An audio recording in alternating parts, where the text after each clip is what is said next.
श्री कृष्ण स्वयं भगवान विष्णु के अवतार हैं और भगवान विष्णु ही इस सृष्टि के पालन करता है तथा यह नियम स्वयं श्री नारायण ने ही बनाया है कि पृथ्वी लोक पर जो जन्म लेता है वह मरता अवश्य है।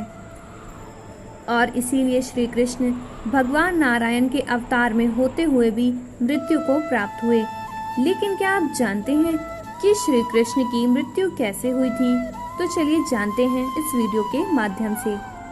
लेकिन उससे पहले हमारे दर्शकों का अपनी डायरी में तहे दिल से स्वागत है। मित्रों, यह कहानी महाभारत काल की है, जब दुर्योधन सहित उसके 99 भाइयों का पांडवों द्वारा वध किया गया था। तभी दुर्योधन की माता गांधारी ने कुरुक्षेत्र में आकर अपने पुत्र के शवों पर आकर विलाप किया था। तब माता गांधारी ने अपने 100 पुत्र की मृत्यु का जिम्मेदार श्री कृष्ण को ठहराया और उनसे कहा कि श्री कृष्ण, यदि आप चाहते तो यह अनर्थ कभी नहीं होता, कौरवों का सर्वनाश होने से बच जाता। फिर गांधारी ने श्री कृष्ण को भयंकर श्राप देते हुए कहा,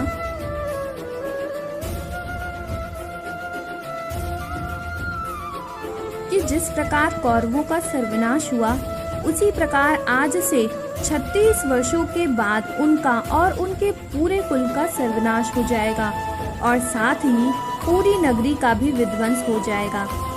फिर जब माता गांधारी का क्रोध शांत हुआ तब उन्हें बहुत पश्चाताप हुआ और वो श्री कृष्ण से माफी मांगती हैं। फिर श्री कृष्ण उनको समझाते हुए कहते हैं, हे माता, यह तो विधाता द्वारा लिखित विधि का विधान है। इस संसार में जो जैसा कर्म करता है उसको वैसा ही फल मिलता है। आप इसका शोक ना करें। जब मेरे कुल का सर्वनाश होने का समय आएगा तो सबसे पहले शुरुआत मुझसे ही होगी। फिर उस दिन से 36 वर्षों के बाद तक यदुवंशी काफी शक्तिशाली हो चुके थे।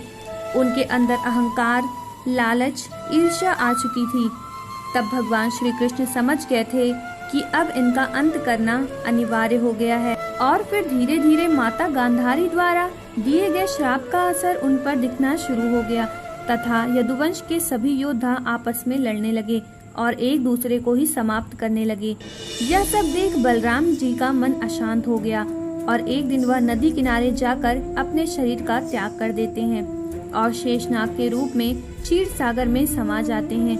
दूसरी ओर अपने भाई बलराम की मृत्यु सुन श्री कृष्ण द्वारिका छोड़ वन में चले गए और एक पेड़ के नीचे विश्राम करने लगते हैं। तभी वहाँ एक सरा नाम का शिकारी आता है और वह भगवान श्री कृष्ण को हिरन समझकर उन पर तीर चला देता है। वह तीर भगवान श्री कृष्ण के सीधे तलवे में जाकर लगता है।